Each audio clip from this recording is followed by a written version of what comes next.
It's very fascinating. The longer a lie is told, the more it is believed. It seems to be now that everybody thinks that if we just hold assets for long enough, we will just get bailed out. And at the face of it, this seems like a logical story. This here is the S&P 500 over the very long term. And so it doesn't really matter if you buy for the all-time high, because even if we get into a bear market, at some point we see a recovery. This is on a linear scale.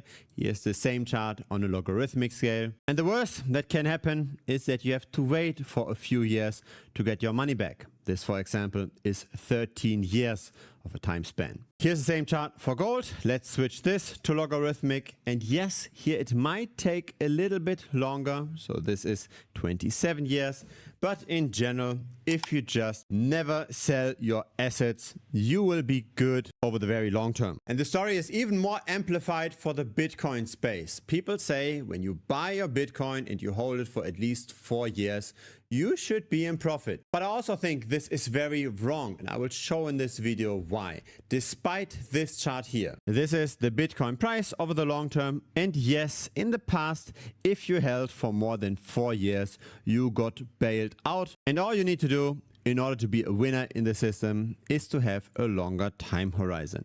That's the official story. Now, this all sounds very nice. It all sounds true. The data seems to support everything, but we all know that a dollar today is not the same compared to a dollar in, say, 30 years. So we have to make adjustments to this theory. And so really, we shouldn't be comparing dollars. We should compare purchasing power.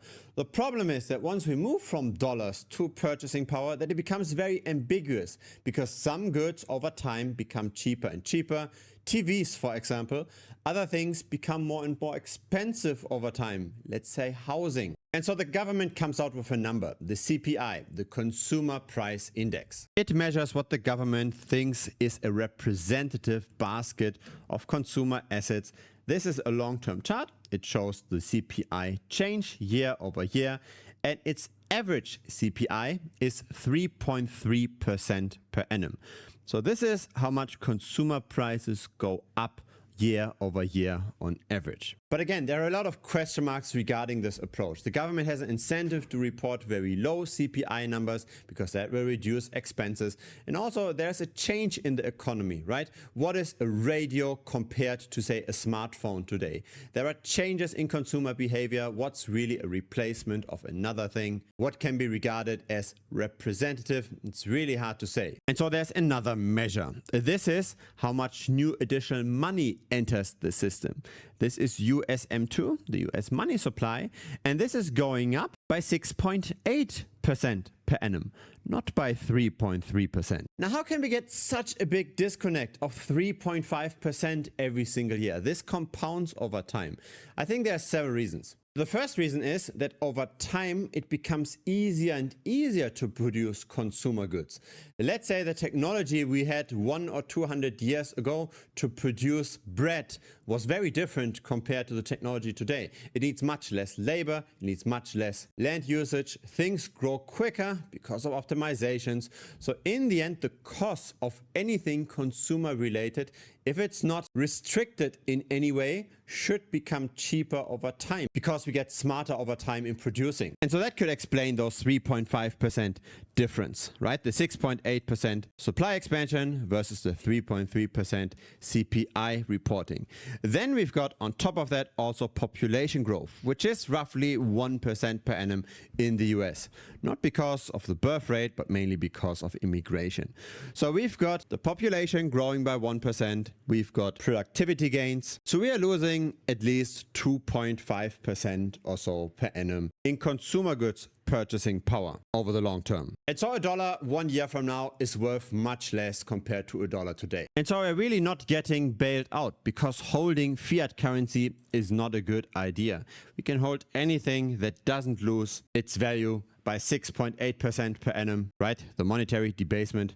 And we'd do better than what's implied through those US dollar charts. So really, we have to make adjustments. And so this is the S&P 500 relative to the monetary base now. Doesn't this chart look extremely different to this chart. That's how much monetary debasement has an impact. Now suddenly we don't get bailed out after 20 or 25 years. Now suddenly we have to wait 37 years potentially. Or have a look at the gold price. Again, this is in US dollars, and here it's the same versus the monetary base. If you bought at the beginning of the 1980s, you still wouldn't have your money back. You'd still be down relative to the monetary base by 56%. Now why is that? It's because gold is not perfect money either. Gold expands in supply as well by roughly 2% per annum. And so now we can see how gold keeps purchasing power in consumer goods, because again, consumer goods are deflationary. They get cheaper and cheaper to produce. And that productivity gain is roughly 2.5% per annum, right? The 6.8% supply expansion minus the 3.3% inflation rate minus the 1% population growth, right? So that's the expansion rate of how much more productive we get year over year, 2.5%. And at the same time, the gold money supply expands by roughly 2% per annum. So that's why you can buy the same amount of consumer goods of gold over the long term. But if you had just a fixed monetary supply, investing in gold would be a bad idea long term as well. The average ratio of the gold price relative to the money supply is this dotted line over here. So our current prices are roughly 55% above the historical average. And this 50 to 60% underperformance versus the monetary base can entirely be explained through gold mining. Without any additional supply growth of gold, those two peaks would actually align with one another. So it is a lie that we can just buy the S&P 500 or we can just buy gold and we keep our purchasing power versus the things that matter. Not versus consumer goods, but let's say versus property, let's say versus scarce goods, let's say versus things that don't become cheaper over time, that are just neutral over time. Those things become harder and harder to obtain, even if we hold gold. And getting bailed out is not a matter of 10 or 20 years in the worst case. It can take your entire life. You start investing at age 30, you get your purchasing power back when you get into retirement. Now, this is not a video with the message that we should just keep our money in cash, but it goes to show that it's not as easy to make money with investing as most people think. Most people think that we can be completely passive, we just allocate our funds and we just wait for long enough. But it's not that easy. It's better to rebalance a portfolio. If stocks are currently very expensive, we should rather be out of stocks. We should buy something that's cheap, let's say property. If gold is currently very expensive, it might make sense to sell the gold, to not just keep holding it forever, and to buy something that might be cheaper. We are forced to actively manage our capital because the volatility is just so high. We can lose 73% versus the monetary base, and it can take more than 30 years to get our money back. And again, that's for the S&P 500, apparently the safest long-term investment. For gold, the drop is even more dramatic. This is minus 88%.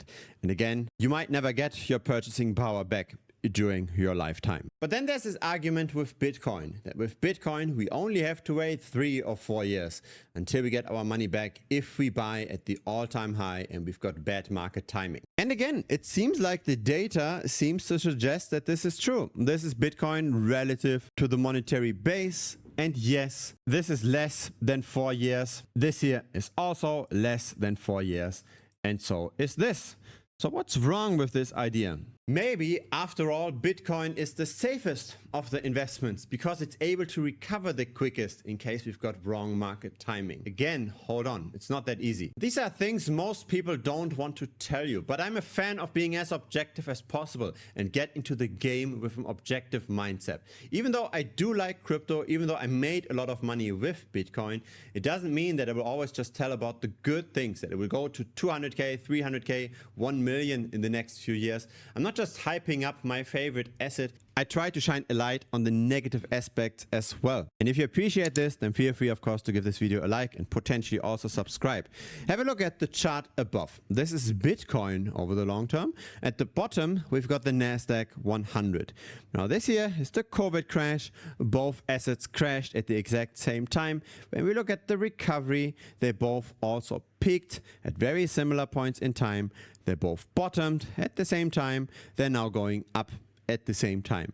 So there's clearly a lot of correlation between the two. Yes, some people call Bitcoin gold 2.0 as a hedge against inflation, as an alternative system, but really it's traded like another risk-on tech stock. The price discovery is very much leverage driven.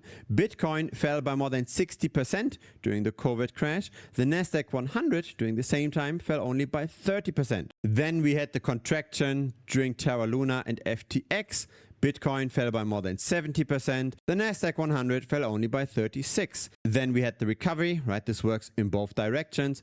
Bitcoin made almost 600% gains, while the Nasdaq 100 only made 150% gains. So really, Bitcoin looks like a levered version of the Nasdaq 100. It does not behave like gold. This is now the gold price. Gold went down while Bitcoin went up. Gold went up while Bitcoin went down. So there's really no clear connection. Yes, recently both assets rallied, but in general the correlation between gold and Bitcoin is much weaker compared to the Nasdaq 100 and Bitcoin. Now, why does this matter? It matters because it gives us implications of how Bitcoin might behave in the future.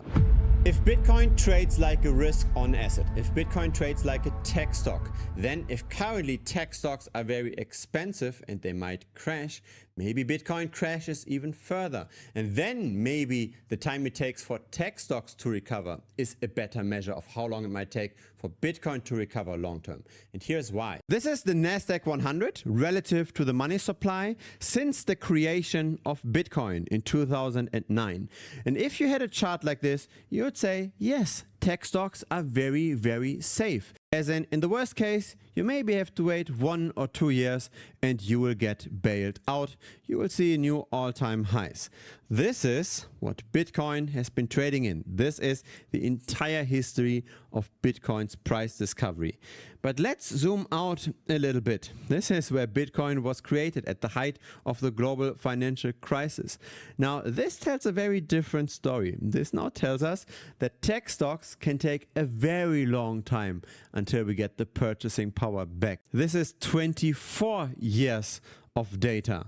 And we've just established that Bitcoin and the Nasdaq 100 tend to trade in the same direction at the same time. If the Nasdaq was to suddenly crash, I very much expect Bitcoin to crash as well. And the magnitude of potential crashes in the stock market are not reflected in Bitcoin's price history because Bitcoin has never seen a true crash. It has never seen the pop of a dot-com bubble. It has never seen the global financial crisis, right? The mortgage crisis with Lehman Brothers. The only thing it saw was the COVID dip. And again, during COVID, it performed exactly like other risk-on assets. If you were to see something like .com, if you're actually really in an AI bubble and all those valuations come crashing down, Bitcoin will follow. And so the argument that we will get bailed out in Bitcoin after 3 or 4 years is probably not the best argument. We could even argue that Bitcoin isn't even worth the risk right now. This is Bitcoin relative to the Nasdaq 100. And as we have said, Bitcoin tends to trade like a levered version of technology stocks. It goes up more during bullish times, it crashes more during bearish times. Now, since January of 2021, the Nasdaq 100 has outperformed the monetary base by 75%. Thus, we should expect Bitcoin to go up even more, right? It should have performed maybe 150, maybe 200%. It should have done much better. But when we look at Bitcoin relative to the Nasdaq 100 since that point in time, since January of 2021, it has just barely kept up with technology stocks. It has not outperformed. It saw the crash, it saw the recovery, and so did tech stocks, but tech stocks performed even slightly better than Bitcoin over the course of the last 4.5 years. So even the idea that we should be buying something that's even more risk on than tech stocks, that has some leverage to tech stocks, that should outperform during bullish times, that idea didn't pay off. Bitcoin did not outperform enough given its volatility risk over the last 4.5 years. It went up and down a lot, much more than tech stocks, yet it was not able to create more outperformance. Now, I am saying all of those things not to bash on Bitcoin, not to bash on stocks, not to tell you to sell all of your gold. I'm just sharing all of this data that you can look at the situation objectively. If you buy into stocks, you're not getting bailed out that quickly in terms of purchasing power. If you buy into gold, it might take forever until you're getting bailed out. If you buy into Bitcoin, again, you might have to wait much longer than 4 to 5 years to get bailed out. If the AI bubble was to suddenly pop and we see a massive crash in technology stocks, Bitcoin will see a depression it has never seen in its lifetime. And then the big question is, how will it survive? How will it behave during times like this? If technology stocks were suddenly to drop by 60, 70, maybe even 80%, and then Bitcoin crashes with leverage on top of that, and it goes down by 90, heck, let's say 95%, are people still going to be bullish on Bitcoin long term, or will Bitcoin be seen as a failed experiment? If MicroStrategy suddenly has to sell Bitcoin, and if Michael Saylor loses everything during a tech collapse, will there still be enough people in the ecosystem to rebuild everything? That's a big question, right? We don't know the answer to that. Just don't believe the official narrative. You get your US dollars back, yes, but you don't get your purchasing power back. The cycle theory in Bitcoin and the idea that we get quickly bailed out every 3 to 4 years is also not true. Bitcoin just behaves too much like a risk-on asset in terms of price discovery, and risk-on assets never have seen a real decline during Bitcoin's existence. And it's very naive to believe that there will never be such a decline. If we zoom out enough, this chart is now starting in 1871, and we look at the price to earnings ratio of the US stock market historically. We have here our Great Depression, we've got here our dot-com bubble, we've got here our global financial crisis, and we are close to all-time highs again. Am I saying that we're going to crash tomorrow? Am I saying that we're going to crash next year? No, I'm not saying that, but over the next 10 years, we could definitely see another real depression, something that we've never seen in Bitcoin before. And so the last 15 years of Bitcoin's history might not be representative of what's going to happen in the next 15 years.